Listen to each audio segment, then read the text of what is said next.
Olá pessoal, o vídeo de hoje é o primeiro de uma série de vídeos sobre a história da arte. Vamos ver um resumo de como os pré-históricos se manifestavam artisticamente. Iniciaremos com um pouquinho de história. A primeira grande divisão do tempo histórico acontece entre pré-história e história. A pré-história abrange os primórdios da humanidade e vai até aproximadamente 4.000 anos antes de Cristo, quando teve a invenção da escrita. Esse gigantesco período é separado em período paleolítico, período neolítico e a idade dos metais. Se é a escrita que separa a história da pré-história, significa que antes da escrita os indivíduos não tinham história? Não é bem assim, pois existem muitas formas de fazer um registro histórico que não seja pela escrita. Os registros históricos podem ser feitos através das pinturas, esculturas e arquiteturas. Os principais sítios arqueológicos estão em Lascaux, na França, e em Altamira, na Espanha. Lascaux é um complexo de cavernas que possivelmente foi um santuário, pois as pinturas estão concentradas bem ao fundo das grutas. Lá dentro existe a Sala dos Touros, com desenhos em amarelo, marrom, vermelho e preto, de animais como touros, bisões, cavalos e de arouques, uma espécie de tataravô da vaca. E algumas das pinturas medem até 5 metros de comprimento. Já Altamira, na Espanha, se tornou bastante intacta devido à queda de uma rocha que bloqueou a entrada da caverna, impedindo a ocupação humana. O interior da gruta foi descoberto por uma criança. Maria Faustina Sanz tinha apenas 8 anos quando adentrou na caverna e deu de cara com várias pinturas de bois no teto. Seu pai, que estava na entrada da gruta, ficou maravilhado com tamanha imensidão. A gruta ficou conhecida como a Capela Sistina da Arte Rupestre.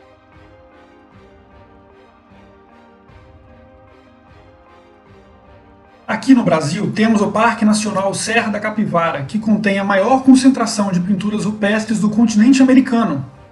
Estudos científicos indicam que essa área foi intensamente povoada antes da travessia dos humanos pelo Estreito de Bering. Se na caverna de Altamira a descoberta foi por uma menina, aqui no Brasil a criação do Parque Nacional Serra da Capivara só foi possível graças a uma mulher, a arqueóloga Niede Guidon, reconhecida mundialmente pelo seu trabalho no local. Niede e sua equipe descobriram artefatos humanos que foram datados com 58.000 anos com a utilização do carbono 14. Essa data nos põe em reflexão sobre as duas principais teorias da ocupação humana do continente americano: a teoria de Clovis e a teoria malaio-polinésia. Acredita-se que a origem do Homo sapiens ocorreu na África e logo se espalhou para o restante do mundo, até chegar no continente americano. Não se sabe muito bem como o homem saiu da África e chegou aqui, porém existem duas grandes teorias. Há cerca de 13.000 anos atrás, durante o final da última era do gelo, uma onda migratória fez com que nômades asiáticos, se aproveitando do congelamento do mar, atravessassem o Estreito de Bering e chegassem à América. Há cerca de 10.000 anos atrás, uma onda migratória fez com que povos da Polinésia, se aproveitando das correntes marítimas da região, pegassem barcos e partissem ao mar, indo de ilha em ilha até chegar à América do Sul. Nas duas teorias foi preciso muitos anos, ou mesmo várias gerações, para a chegada na América, e uma teoria não anula a outra. As representações artísticas no período da pré-história eram realizadas em superfícies como paredes, tetos de cavernas ou locais rochosos ao ar livre, e são conhecidas como pinturas rupestres. Os desenhos eram feitos usando os dedos ou usando as mãos em negativo, uma espécie de grafite pré-histórico, que era usado com ossos e tinham função de spray, soprando uma espécie de pó na parede. Existem duas teorias para tentar explicar os motivos das pinturas rupestres. A primeira diz existir uma relação mística com as imagens. As representações de animais tinham a função de preparar os caçadores para o momento do enfrentamento e abate do animal. Já a segunda diz que as pinturas rupestres são simplesmente registros, ou seja, se algum homem pré-histórico realizou uma caça, ele irá registrar esse acontecimento. As cores eram conseguidas pelo sangue, argila, excremento humano, plantas, gordura de animais mortos e do óxido de ferro, que era obtido do pó das rochas. Pode um objeto de 23.000 anos de idade ser considerado uma obra de arte? Esse é um dos questionamentos que se fazem para um dos principais símbolos da arte na pré-história, a Vênus de Willendorf. Essa pequenina escultura de apenas 11 centímetros possui cerca de 23 mil anos e recebeu esse nome pois foi encontrada em um vilarejo chamado Willendorf, na Áustria, e a palavra Vênus por ser a representação do feminino.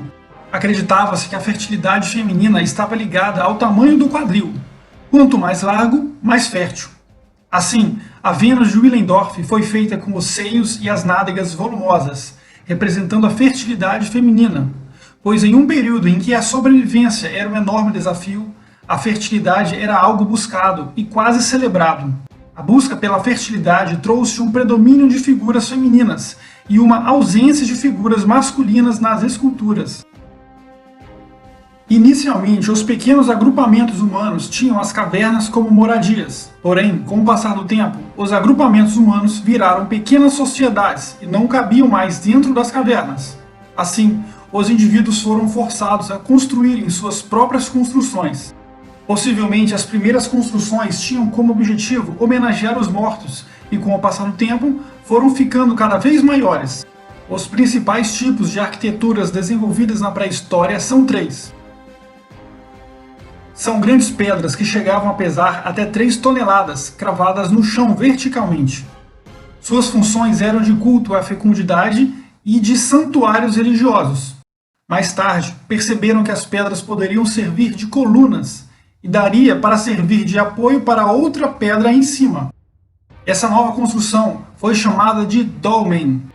São grandes pedras verticais que sustentam uma grande laje horizontal de cobertura, chegando a ter 6 metros de altura e geralmente utilizadas como túmulos coletivos.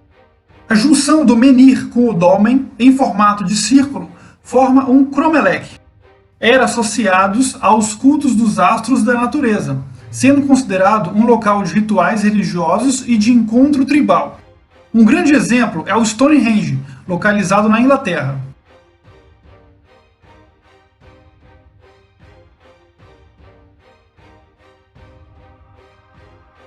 E aqui finalizamos nosso vídeo. Muito obrigado!